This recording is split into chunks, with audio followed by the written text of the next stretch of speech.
Hi, my name's Crissy and I'm a psychotherapeutic counsellor, and I want to talk to you today about postnatal depression. Postnatal depression has been described as the most common complication of childbirth, and yet so many women have no idea that they're at risk.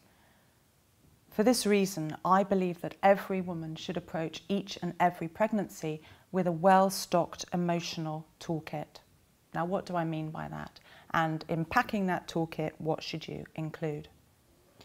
The three most important elements are knowledge, insight, and trust.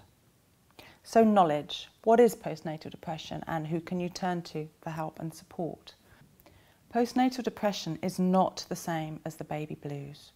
The majority of women will experience baby blues to some degree, but these symptoms generally pass within a few days of giving birth. Postnatal depression typically rears its head in the first few weeks after giving birth. You may experience a wide range of symptoms. There may be emotional difficulties. You may find yourself feeling very sad, angry, anxious, isolated, confused, and despairing. You may find it difficult to sleep at night or find yourself waking in the early hours, even though you are utterly exhausted and can't wait to get to bed at night. You may find yourself losing your appetite or be drawn towards comfort eating. You may find you take little pleasure or interest in relationships, sex, or in your daily life. You may experience extreme anxiety about your child's development and safety. You may also find that things you previously took in your stride are impossible to cope with on a daily basis.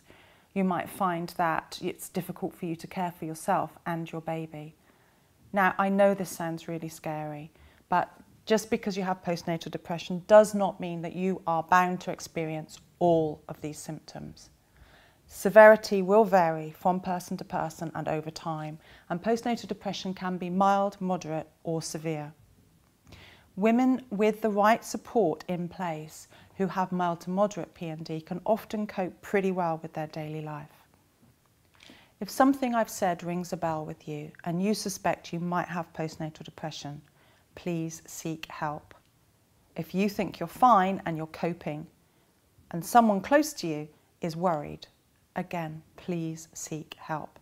Now, I know that that may feel easier said than done, because when you're depressed, often the last thing you want to do is talk to anyone about it.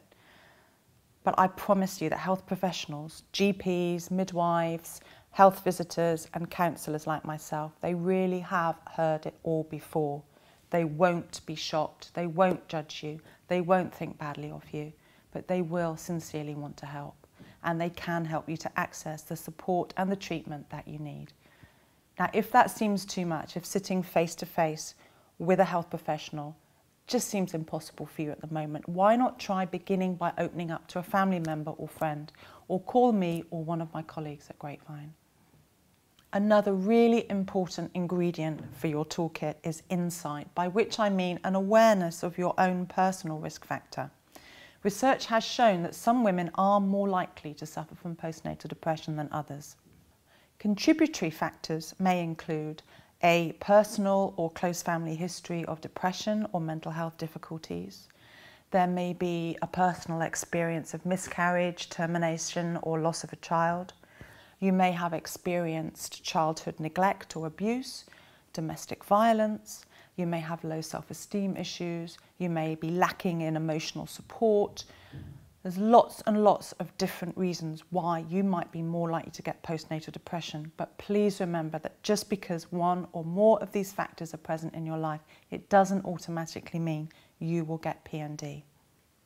Now, the kind of contributory factors include a personal or close family history of depression or mental health issues, exposure to stress, and that might come from pregnancy complications, relationship difficulties, problems at work. You may have a previous personal experience of termination or miscarriage or loss of a child.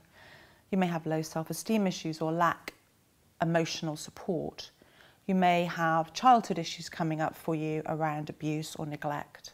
There's a lot of different reasons why you may be more likely to get postnatal depression, but please remember that just because one or more of these factors come up for you in your life does not mean you are automatically going to get postnatal depression. The third and oh so important element to pack in your toolkit is trust. With PND, so many times it's still about mum's the word.